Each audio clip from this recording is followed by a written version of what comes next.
250 men, all leaders, all respected, all chosen by the people themselves as representatives of the tribes of Israel. In a single day, fire came down from heaven and consumed every one of them. There was no body left to bury.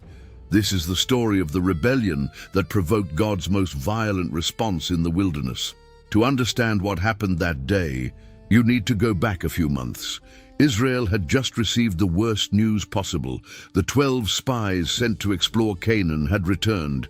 10 of them brought a report of terror, fortified cities, giants, armies impossible to defeat. Only 2, Joshua and Caleb, said the conquest was possible. The people chose to believe the 10, and God pronounced the sentence. No adult of that generation would enter the promised land. 40 years in the wilderness, an entire generation condemned to die, walking in circles. No arrival, no inheritance, no future. Put into perspective what that meant in practice. More than 600,000 men over the age of 20, not counting women and children, had just heard that they would spend the rest of their lives in a purposeless desert. Families that left Egypt with the promise of milk and honey now stared at an endless horizon of sand. Frustration was a boiling cauldron. Hopelessness was accumulated fuel waiting for a spark. And in that cauldron, in that atmosphere saturated with anger and fear, a man named Korah emerged. Korah was not just anyone. He was a Levite from the family of Kohath, one of the 3 divisions of the tribe of Levi responsible for the most sacred service of the tabernacle. The Kohathites had a specific and honorable function that any Israelite would envy, carrying Israel's holiest objects during the marches in the wilderness. The Ark of the Covenant, the table of the showbread, the lampstand of pure gold with its 7 branches, the altar of incense overlaid with gold. All of this was the exclusive responsibility of the Kohathites. When the camp moved, the priests would cover each sacred object with specific fabrics, and the Kohathites would carry them on their shoulders. Korah was already closer to God than 99% of Israel. His hands touched the poles that supported the holiest objects on earth. But it was not enough. Korah's problem was not a lack of position. It was an excess of ambition. He wanted the priesthood. He wanted what belonged exclusively to Aaron and his sons. The right to enter the direct presence of God, offer sacrifices on the altar, burn incense in the holy place, sprinkle blood on the mercy seat. And to achieve this, he needed to bring down the authority of Moses and Aaron. Not alone. Korah was too intelligent to rebel alone. One man protesting is an inconvenience. 250 leaders protesting is a revolution. He recruited with surgical precision. The text of Numbers 16, verse 2, is specific about the caliber of his allies. They were princes of the congregation, called to the assemblies, men of renown. They were not discontented outcasts. They were not anonymous nobodies without influence. They were the political, tribal, and military elite of Israel. Men whom the people admired, listened to, followed, and obeyed. Each of them commanded hundreds or thousands of people. And along with them, Korah brought 2 crucial allies from another tribe, Dathan and Abiram, from the tribe of Reuben. The choice of Dathan and Abiram was not accidental. Reuben was Jacob's firstborn. In the ancient tribal logic, the firstborn's tribe should have occupied a position of leadership over all the others, but the one leading Israel was Moses, from the tribe of Levi, not Reuben. And the one holding the exclusive priesthood was Aaron, also a Levite. For Dathan and Abiram, the issue was visceral. The birthright of Reuben had been usurped by a family that had no natural right to leadership. Korah offered them a convenient and powerful narrative. Moses and Aaron had concentrated too much power in their own hands, and it was time to redistribute roles among all the tribes. The accusation they made against Moses reveals the sophistication of the strategy. Numbers 16, verse 3, records the exact words, "You have gone too far. The whole congregation is holy. Every one of them is holy, and the Lord is among them." Why then do you exalt yourselves above the assembly of the Lord? Notice the construction of the argument. They did not say God did not exist. They did not question the exodus from Egypt. They did not deny the miracles. They used Moses' own theology against him. God had declared that Israel was a kingdom of priests and a holy nation in Exodus 19, verse 6. Korah took that phrase and turned it into a rhetorical weapon. If God said everyone is holy, why can only Aaron and his sons burn incense and enter the holy place? It was a sophisticated argument, almost democratic, almost fair, and completely wrong. Because collective holiness does not cancel out specific functions. God calling Israel a holy nation did not mean that every individual could perform any sacred function. Just as an entire body is alive, but not every cell is an eye, the holiness of Israel was real. The priesthood of Aaron was also real. Korah confused identity with function, deliberately. Moses immediately understood the gravity of what was happening. The text says that, upon hearing the accusations, he fell face down. It was not a gesture of ceremonial reverence. It was desperation. Moses knew what was at stake. It was not a labor dispute. It was not a salary claim. It was a direct challenge to the order that God had personally established at Sinai. When God separates functions and someone decides that separation is unjust, the conflict is not with the human leader, it is with God.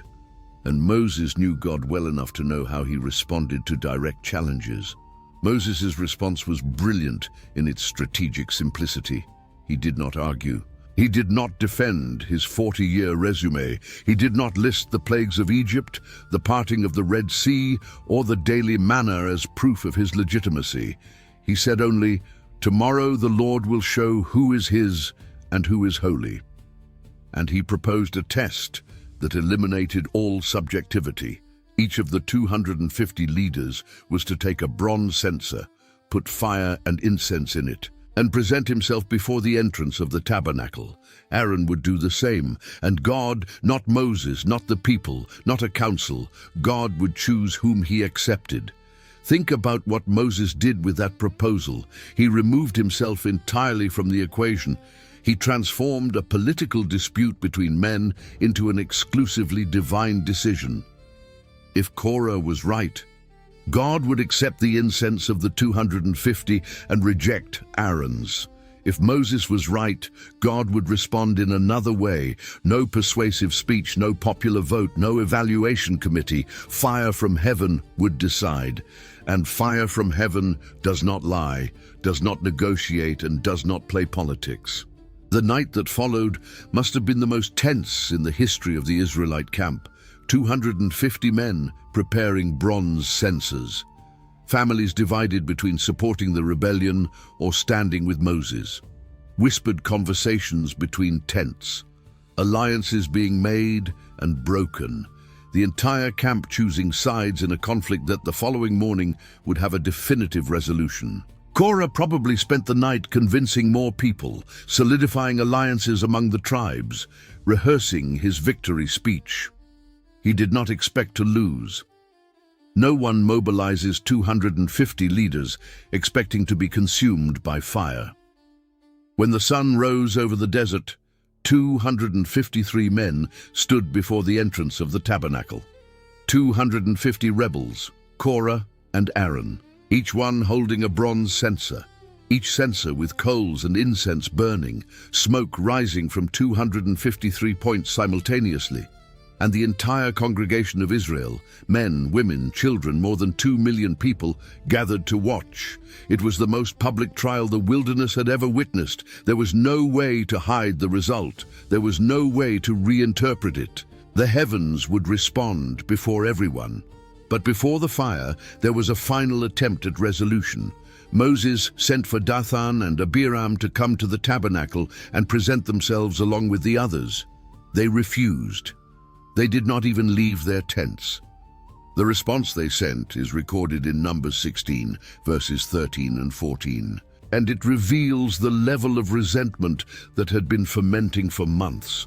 You brought us up out of a land flowing with milk and honey to kill us in the wilderness, and now you also want to lord it over us. Moreover, you have not brought us into a land flowing with milk and honey, nor given us an inheritance of fields and vineyards. Will you gouge out the eyes of these men? They called Egypt, the place where they had been slaves for 430 years, where their children were thrown into the Nile, where they labored making bricks under the whip, a land flowing with milk and honey. The inversion was total. In the rewritten memory of Dathan and Abiram, Egypt was the lost paradise and Moses was the tyrant who tore them away from it. Moses was furious, not with the impulsive fury that led him to break the tablets of the law or to kill the Egyptian decades earlier. A deeper fury, that of a man who had sacrificed everything for a people who now accused him of tyranny. Numbers 16, verse 15, records his prayer to God. Do not accept their offering. I have not taken so much as a donkey from them, nor have I wronged any of them. It was the testimony of an entire life of service being challenged by men who had never carried the weight he carried. Then came the moment that changed everything. The glory of the Lord appeared to the entire congregation, not a distant cloud, not lightning on the horizon. The visible, tangible, terrifying presence of God manifested before more than 2 million witnesses. And God said something to Moses and Aaron that froze their blood. Separate yourselves from among this congregation, that I may consume them in a moment. God was ready to destroy not just the rebels, not just the 250, all the people. In an instant, Moses and Aaron fell face down for the second time, and they interceded for the people who wanted them dead. The prayer is recorded in Numbers 16, verse 22. O God, God of the spirits of all flesh, shall one man sin, and will you be angry with the entire congregation? It was a desperate plea, appealing to God's own justice against God's own wrath. And God listened, partially. He ordered the people to move away from the tents of Korah, Dathan, and Abiram immediately. What happened next has no parallel in all of Hebrew scripture. Moses stood up and walked to the tents of the rebels. The people scattered in all directions, like a crowd fleeing a burning building. Dathan and Abiram came out of their tents and stood at the entrances, with their wives, children, and small children beside them. And Moses made a declaration that staked all his authority, all his history, all his credibility on a single bet. By this you shall know that the Lord has sent me to do all these works, and that I have not done them of my own will. If these men die as all men die, and if they are visited by the fate of all mankind, then the Lord has not sent me. But if the Lord creates something new, and the ground opens its mouth and swallows them up with all that belongs to them, and they go down alive into the pit, then you shall know that these men have provoked the Lord. He had barely finished speaking. The earth split open. It was not an earthquake. The Hebrew text is deliberate in making the distinction. The earth opened its mouth, as if it were a living organism obeying a direct command. The ground cracked beneath the feet of Korah, Dathan, and Abiram. Their tents, their families, all their possessions, everything they owned, went down alive into the pit. The earth closed over them like a mouth that chews and swallows. They vanished from the midst of the congregation without a trace. No body, no tent, no physical memory. Their screams rose from the ground, a sound that no one there would ever forget, and the people of Israel fled in absolute panic, screaming, "Run, lest the earth swallow us too." And then came the fire. While the earth was closing over the conspirators, the 250 men were still standing before the tabernacle, censers in their outstretched hands, incense burning, smoke rising. Waiting for an answer from heaven, the answer came. Fire came out from the presence of the Lord and consumed all 250 men, not one by one, not in sequence, all at once. 250 bodies struck down in a single instant, with the censers still in their hands outstretched toward the sky. Picture the scene. A camp of more than 2 million people spread across miles. The earth had just swallowed entire families before the eyes of thousands, and now fire from heaven consumed 250 leaders simultaneously at the entrance of the tabernacle. The smell of burned flesh mingled with the incense still rising from the fallen censers. The bronze of the censers rolling across the sandy ground, still incandescent. The silence that followed must have been the heaviest the desert had ever carried. But the story did not end there. And this is the detail that most people never hear when they listen to the story of Korah's rebellion. God gave an order to Eleazar, son of Aaron. He commanded him to collect the 250 bronze censers from among the charred remains. The bronze was to be hammered and turned into thin plates to overlay the altar of burnt offerings. Each plate was a visual and tactile reminder. Every piece of hammered bronze that a priest saw and touched as he approached the altar communicated the same message without needing words. There is a line that no ambition, no theology, and no majority justifies crossing. The bronze was chosen for a reason that was simultaneously practical and symbolic. The censers had been presented before the Lord. Therefore, the metal was already consecrated. It could not be discarded as common waste. But it also could not be reused as a censer because that would validate the act God had just punished. So God transformed the instrument of rebellion into a permanent memorial of the consequence. Each plate on the altar was a recycled censer. Each reflection of light on the polished bronze was a reminder of 250 men who thought they could redefine the terms of the relationship between God and Israel. And if you think the people learned their lesson from the most terrifying spectacle in the history of the wilderness, you do not know human nature, and you do not know Israel in the wilderness. The next day, literally less than 24 hours after the earth swallowed entire families and fire consumed 250 leaders, the entire congregation of Israel grumbled against Moses and Aaron. The text of Numbers 16, verse 41, records the accusation with astonishing clarity: "You have killed the people of the Lord." They saw the earth open with their own eyes. They saw the fire descend from heaven. They heard the screams rising from the abyss, and instead of recognizing the hand of God, they blamed two men. The human capacity to reinterpret evidence to protect one's own conclusions is nearly limitless. God's response was immediate. A cloud covered the tabernacle, the glory of the Lord appeared again. And a plague began to spread through the camp like invisible fire. People began to drop dead, with no visible wound, no natural explanation, no warning. Death moved among the tents, and panic seized millions of people confined in a desert with nowhere to flee, no hospital, no medicine, no defense. Moses acted within seconds. There was no time for ceremony, for counsel, for debate. He gave Aaron an urgent command: "Take the censer, put fire from the altar and incense in it, and run to the midst of the people. The wrath has gone out from the presence of the Lord, and the plague has already begun." And Aaron, the 83-year-old high priest, the same man whose exclusive authority had been contested 24 hours earlier, took the censer and ran into the death, not away from it. The irony is brutal and impossible to ignore.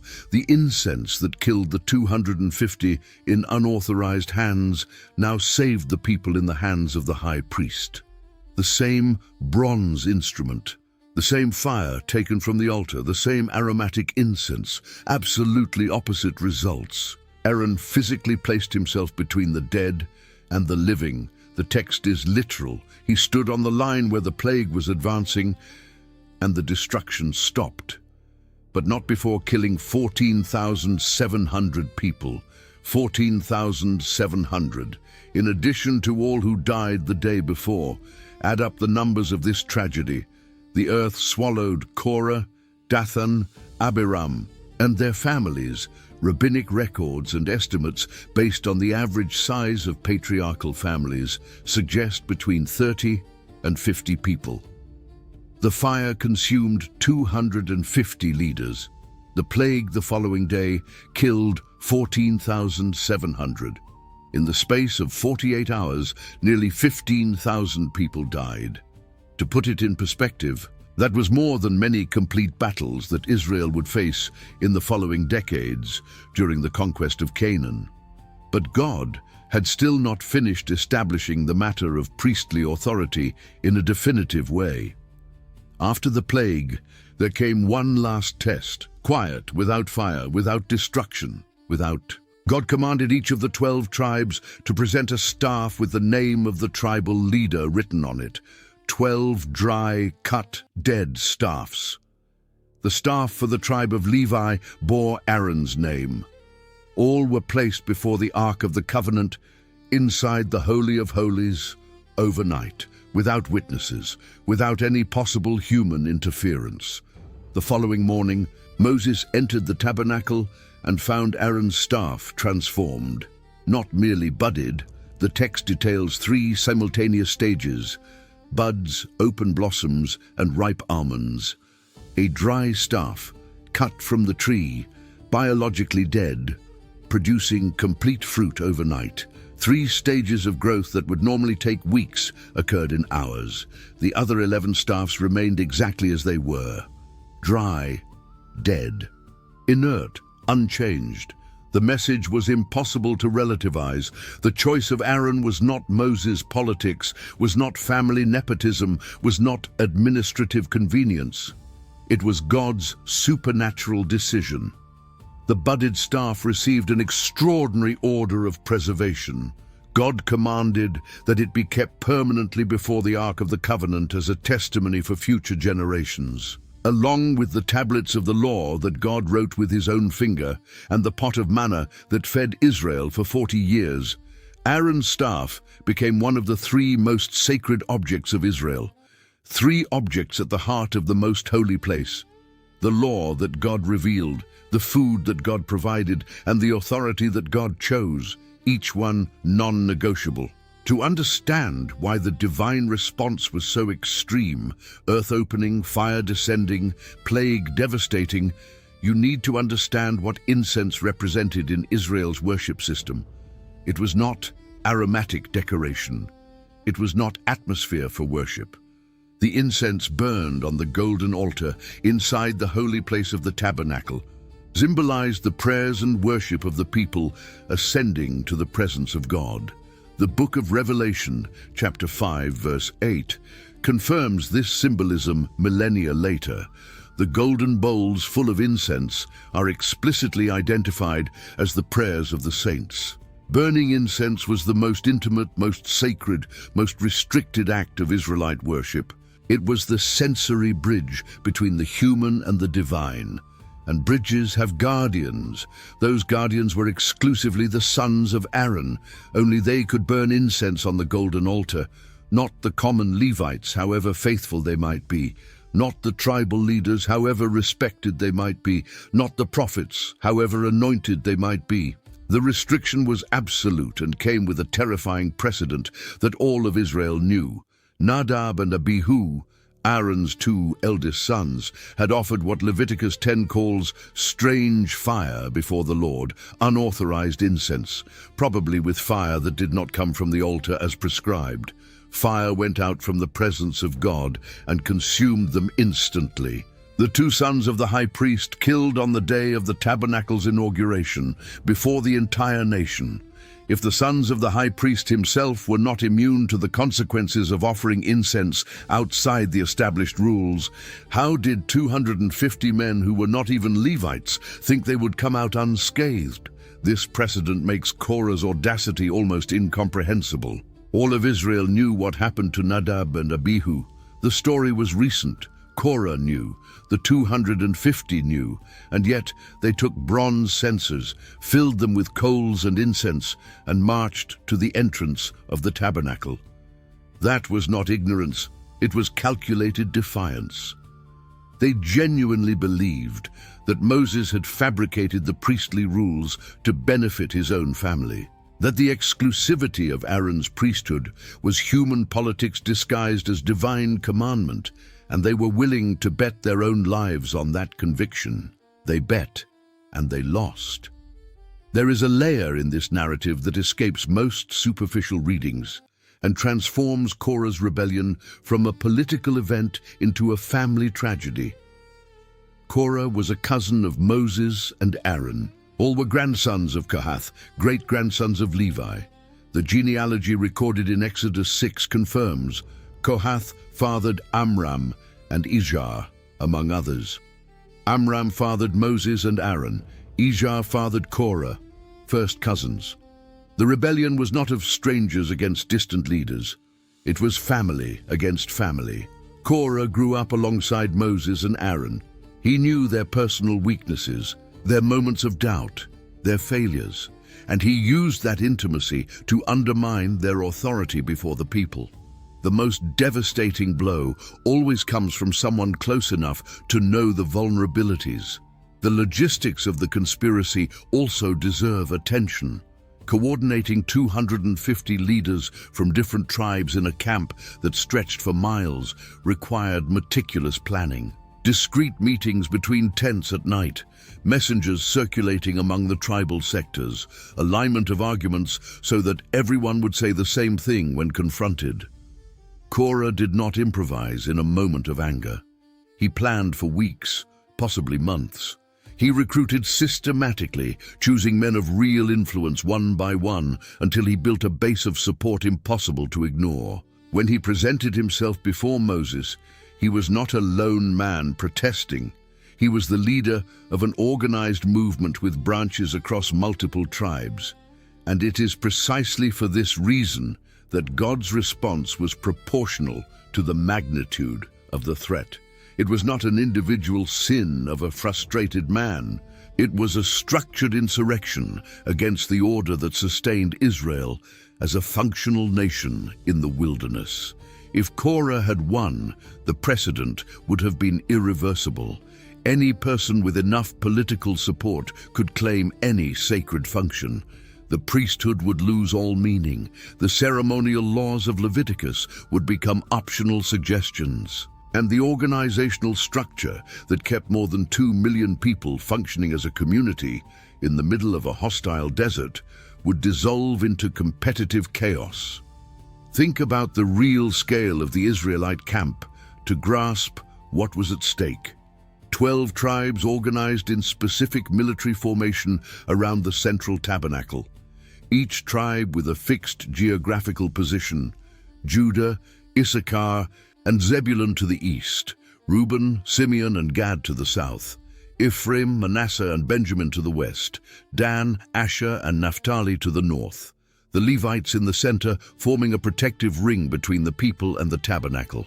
3 Levitical families, Gershon, Kohath, and Merari, each with specific technical functions of transport, assembly, and maintenance. The sons of Aaron with absolute exclusivity over the priestly rituals. This structure was not bureaucracy for the sake of it. It was the operating system for the survival of an entire nation in the wilderness.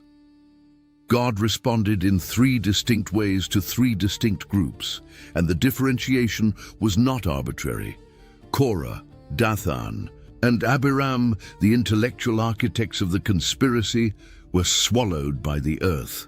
A form of death unprecedented in biblical history, impossible to attribute to any natural cause, supernatural in the most visible way possible. The 250 leaders who offered incense were consumed by fire from heaven. The same form of death that struck Nadab and Abihu, establishing direct continuity and reinforcing that the central issue was specifically about incense offered by unauthorized hands. And the people who grumbled the next day were struck by a plague, a form of judgment that, unlike the other 2, could be stopped by priestly intercession. 3 levels of involvement in the rebellion, 3 calibrated responses. The creators of the plan received the most extraordinary and permanent punishment. The active participants received direct and instantaneous fire. And the people who sympathized verbally with the rebels received a punishment that still allowed a window for repentance and intercession. There was gradation, there was proportionality. There was a clear distinction between those who planned, those who executed, and those who merely grumbled. But in the midst of all this judgment there was mercy, and it appears in a detail that nearly disappears in the middle of the catastrophe. Numbers 26, verse 11, records a short and absolutely extraordinary sentence. But the sons of Korah did not die. In the midst of all the destruction, the earth split open, fire from heaven, devastating plague. The sons of Korah were preserved, and they did not merely survive. Generations later, the descendants of Korah became singers and musicians of the temple in Jerusalem. 11 Psalms in the Hebrew Bible bear the name of the sons of Korah as authors or in the dedication.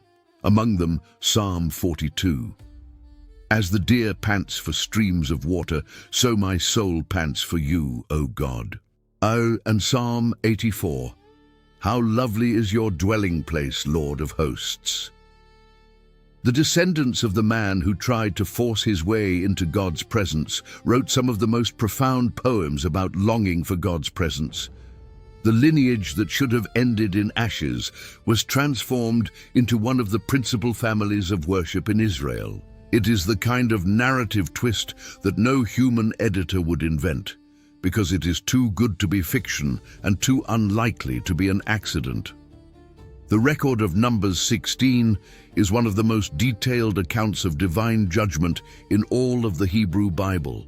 Names, tribes, numbers, method of execution, everything documented with forensic precision. It is not a parable. It is not a metaphor. It is a field report written in the wilderness, preserved for more than 3 millennia. Historians debate the causes. Theologians discuss the implications. Skeptics question the literality.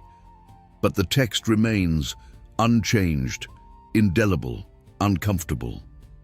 250 censers hammered onto an altar, an earth that opened and closed.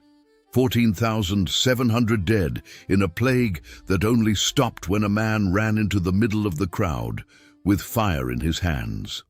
No ancient civilization would fabricate a story like this to be proud of.